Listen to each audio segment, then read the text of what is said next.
Keeping it real, keeping it real. Keeping it real, keeping it real. Keeping it real with Reverend Laura.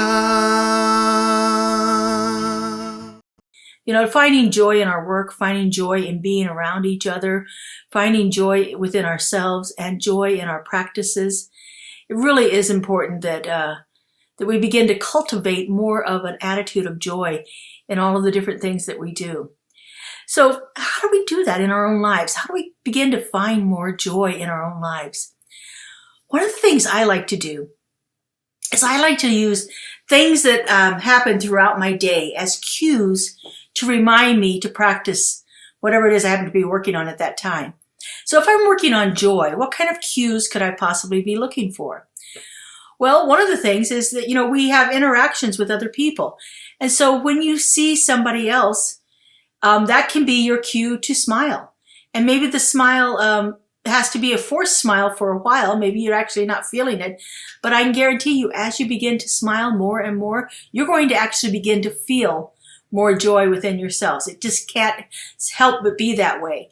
You know, as we experience joy, as we demonstrate joy, we begin to bring more joy into our lives. And so as you interact with any person, smile with them. You know, every opportunity we have to interact with someone, you know, the clerk at the fast food drive-through that you're going to, or at the grocery store where you're shopping, take a moment and actually try to connect with the people.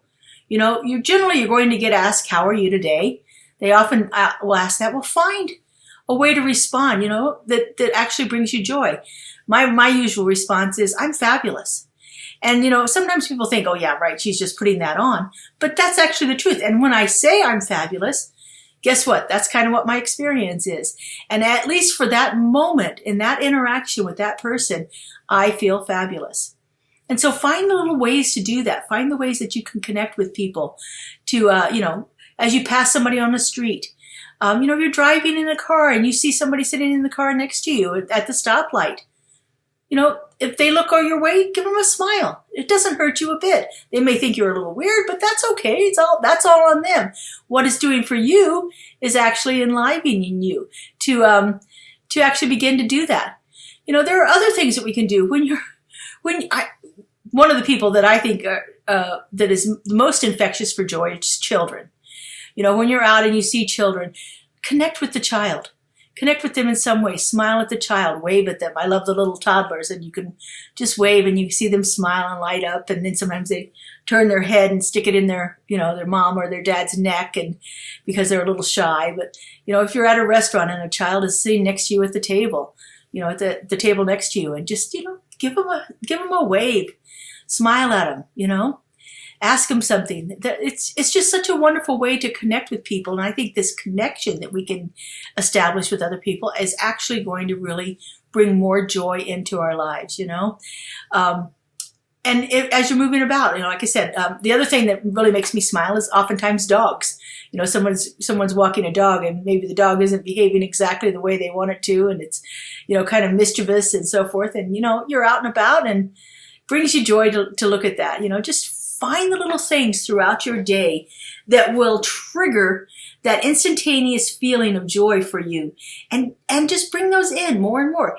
And the more we do that, the more we're going to feel joy throughout our entire day, and expanding that. And so we get the sense of being connected with people and sharing this feeling that we have inside of us, sharing it outward. And that, you know, how much better can it be than that?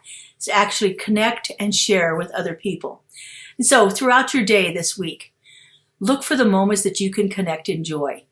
You know, you may be faced with other moments where it doesn't feel quite so joyful, but follow that up with a feeling of joy. You know, you have an experience that doesn't feel good, find one that does make you feel good. Connect with someone. Do something that actually brings that feeling of you're not isolated here, that there is something going on that is more powerful and more present within you, and that you can express that through your eyes, through your hands, through your facial expression. Find the ways to connect with people in a more greater experience of joy. Have a beautiful and blessed week, everyone, and we will see you back here next week talking about joy in relationships. All right, bye-bye. Keeping it real with Reverend Laura.